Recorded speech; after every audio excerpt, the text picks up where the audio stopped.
I'm going to remarry, so you should divorce me. I will give you the house, but the money and the high-class car are mine. I'm sure my not-so-handsome husband is on the other end of the phone with a smug look on his face. I don't blame him for not knowing how good a deal it would be for me. Well, even if it wasn't on those terms, I'm confident that I'd be ahead of him. Let me tell you how scary that payback can be. My name is Ellie. I'm 40 years old, and I recently bought a new pillow because the old one wasn't comfortable. It still isn't as comfy as I'd like, even if I put a towel under it. So I guess I will have to buy another one. Now, I live a stress-free life, where the only thing I have to worry about is my pillow. I used to have a headache over my stressful life until just a few years ago. At that time, I was worried about my husband's infidelity. He's been going out way too many times. Could it be cheating? I had no proof that he was cheating on me, just that he was coming home late and going out more often on his days off. There are some traits that men who cheat on their wives have in common, but he does not seem to have his phone on hand during the daytime, nor does he seem to be calling someone. Maybe I'm overthinking it, but I've heard of women who have made that mistake, and I couldn't let it go. I asked my husband a few times, "You don't have another woman, do you?" I tried to say that in teasing way. No way. It's not like I'm handsome or anything. He just laughed it off. His reply was not particularly strange, but rather natural. But you know, something is bugging me. I don't have enough experience in love to be able to say that this is what you call a woman's intuition, so I'm not sure. But one day, when I was thinking like that, I got a call that my mother-in-law, who lived nearby, had collapsed. It seems that she suddenly collapsed while shopping and was rushed to the hospital, and that she had a hemorrhage that was too severe. My husband was at work when the call came in. I went to the hospital alone. My husband's workplace does not allow him to look at his cell phone while he is at work. He would have noticed it during his next lunch break, and he would have come to me because of the situation, I thought. When my husband called me during his lunch break, he said, I'm busy today, so I can't come no matter what. Although it was a very busy time of the year when his father got ill, his boss told him, You can visit him whenever you want. In fact, my husband went to the hospital all the time. It has been less than 3 years since then, so why can't he come visit her this time? I haven't heard that his boss has been replaced. There were many times when he came home late, but he went out for dinner with his colleagues or something. He never seems to be busy with such things before. My mother-in-law collapsed, but my husband didn't go to visit her. Why is he so busy at such an important time? I'm a little bothered because I suspected that my husband was cheating. I can't help but feel sorry for my mother-in-law, though it can't be helped if it's work. In the end, my mother-in-law spent many days unconscious on the bed. During that time, I went to the hospital often, but my husband never once showed up. So you're just gonna leave everything to me? My husband said. She's unconscious and wouldn't be able to understand what I'm talking about. So what's the point? But it might make a difference if you just talk to her. That's just a superstition. They can hear you, you know. He just laughed at me. You never know unless you try. We haven't been in a coma ourselves, so we don't know, right? If it bothers you so much, why don't you try to talk to her? My husband was always making excuses to have dinner with his boss or to relax on his days off. I never felt any of his concern for my mother-in-law. Just before my father-in-law passed away, even though he was unconscious, Charles took time out of his work schedule to visit him. It is a mystery to me why there is such a difference in his attitude toward my mother-in-law compared to that toward my father-in-law, even though he never seems to dislike her. My mother-in-law has been very good to me, and there is no reason for her son to dislike her. Now that we have been married for a long time, I knew something was different. It was a rainy day. I had just left the supermarket after visiting my mother-in-law in the hospital. It was raining hard, and my vision was limited by the umbrella. But I saw my husband and a stranger entering an apartment building under a shared umbrella. I caught a glimpse of them, and I think they were arm in arm. I was shocked to see him walking with his mistress on the way home from the hospital, that I was a little stuck there. I knew he was cheating on me. I regretted not having a camera. I could have used the evidence to my advantage, but the fact that he never went to his mother, and instead went to the woman's house with such enthusiasm, the word filthy popped up in my mind. I am filled with anger, rather than sadness or frustration. I would question my husband with all the evidence I could muster. That's what I thought. But 2 days later, I received a call from the hospital that my mother-in-law had passed away. It had been a month and a half since she was hospitalized, and she had been on a mend for a while, but the shock was too much. After witnessing my husband's affair, I felt as if I didn't want to talk to him. But just as I was trying to be a proper couple with him in front of my mother-in-law, he said to me, I can't go to the funeral. What? I couldn't believe my ears when my husband said that. She's your own mother, isn't she? Why are you being so cold? Your mother is dead.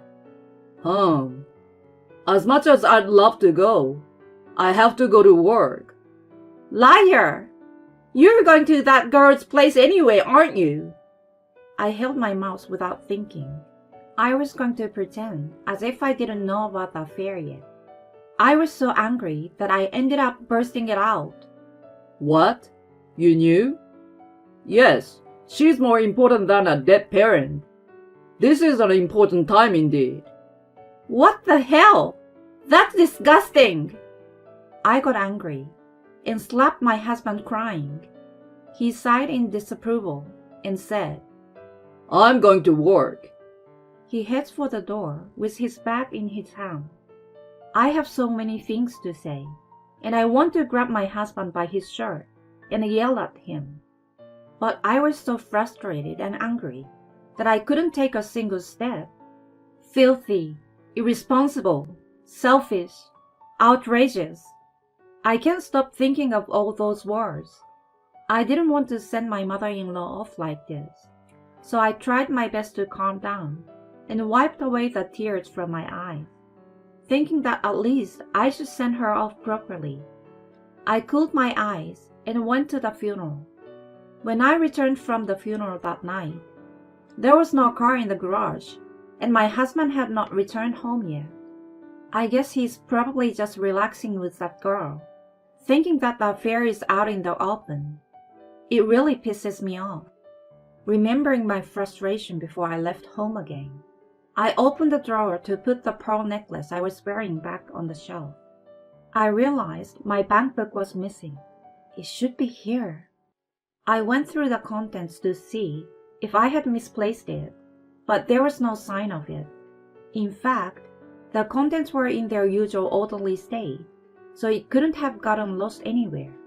The other item, my husband's expensive watch, which I had kept for him, was also missing. He used to wear it when he was entertaining a special guest, to put himself in a good mood. He was not wearing it when he left the house today. I had a bad feeling about this, so I checked the whole house. My husband's backbook was gone, and I found that the clothes in the wardrobe were missing. That man, he left the house during the funeral? I thought he might have gone out to the neighborhood, but he wouldn't take his clothes and run away. I was just about to call when I got a phone call from my husband. Hello? Oh, Ellie, did you finish the funeral? Huh? If you care about the funeral, you should at least go. Where are you right now? I'm still at work. That's a lie. Don't play dumb with me. Where's my bank book? What? I tried to take it out of the room as gently as possible. But have you already noticed? I was trying to stall you. But if you already found out, I guess I will have to do it. I got my girlfriend pregnant. I need a fresh start. What? I will remarry, so you should divorce me. I will give you the house, but the money and the expensive car are mine. I left you the papers and everything. You should be grateful. Ha ha ha. Oh, I got a great deal. Ha ha ha. Huh? To be honest, my husband's declaration was too much of a lucky deal for me. What do you mean, huh? That's my line. Are you sure you want to do it under those conditions? What do you mean you got a great deal? You got a little something stashed away in that shabby house? Might be close. What do you mean? I didn't tell you this because I was going to say no. But our neighbor actually wants to buy our land. What? Why? It's a shabby house, and not in the best of neighborhoods. Their neighbor wants her son and his wife to come back with their kids and build a house on our land. There are kindergartens and elementary schools nearby. Well, but the land is so cheap. No wonder how much it will be sold to the neighbor for. My husband snickered. Don't you know? The value of the land around here is going up. They are planning to build a large commercial and tourist place nearby, so it will be more convenient. There's a rumor there's going to be a train station. The neighbor's son is planning to move here in anticipation. He said he will pay more than the market price for the land if we sell it to him. That's twice what we paid for. My husband was stunned by what I said.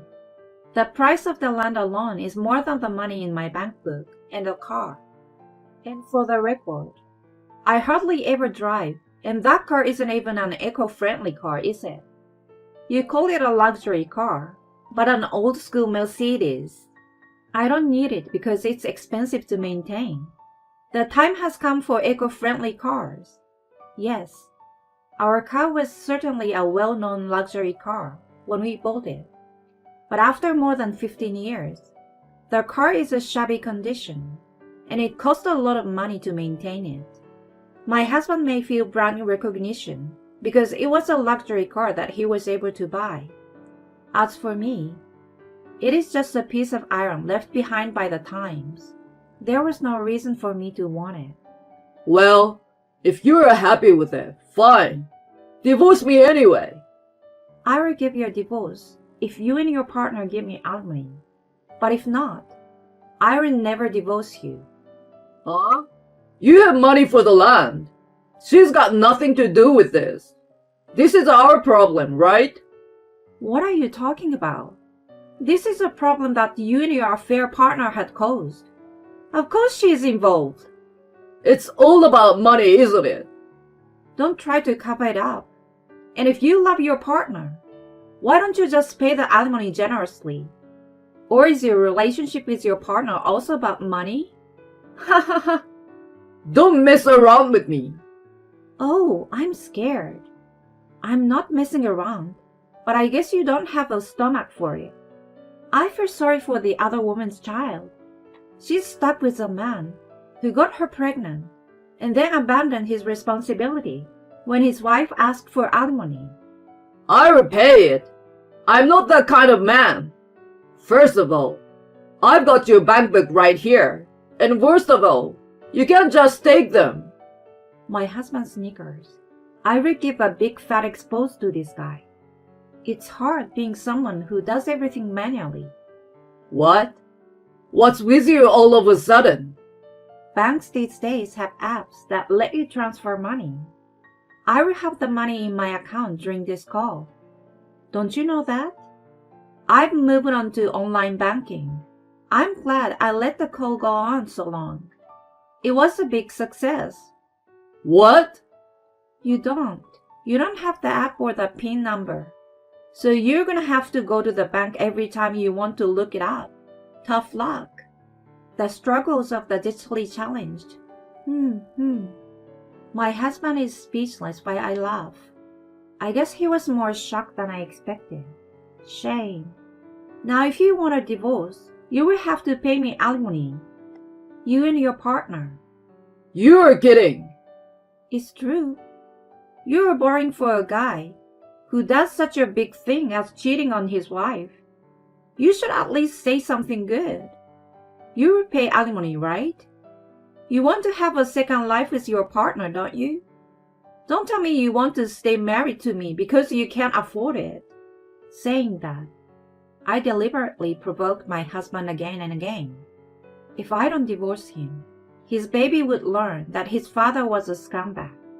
If he doesn't get a divorce, his mistress will have to support the child by herself. He will end up with no money, poor thing. I won't pay it.